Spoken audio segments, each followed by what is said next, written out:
বাসা থেকে যখন বের হয়ে আসছি তখন আমি দেখি যে থানার সামনে অনেকগুলো অটো এবং অনেক লোকজন। তো আমি ভিতরে ঢুকলাম, দেখলাম যে অনেক আছে, অনেক হুজুরেরা আছে, অনেক মহিলারা আছে।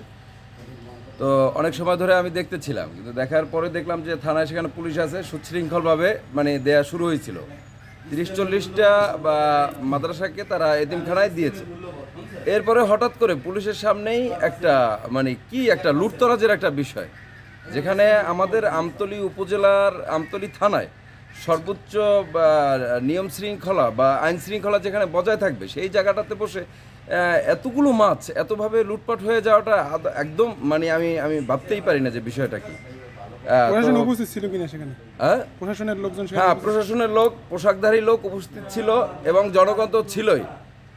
যদি প্রশাসনের লোকজন ইচ্ছা করতো তাহলে সুশৃঙ্খলভাবেই তারা এটা সমাপ্তি করতে পারতো। এবং আমার ধারণা যে পরিমাণ মাছ ছিল আপনারা দেখেছেন যে তাতে সবাইকেই তারা সুন্দরভাবে দিতে পারতো।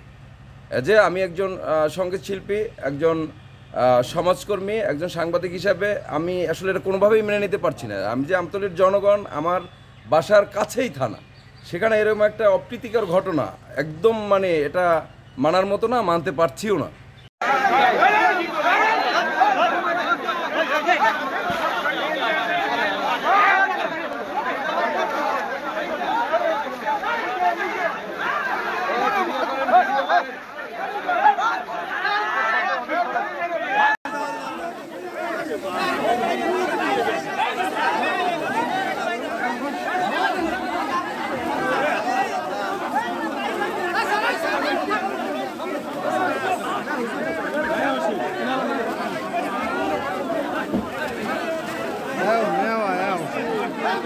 পুলিশ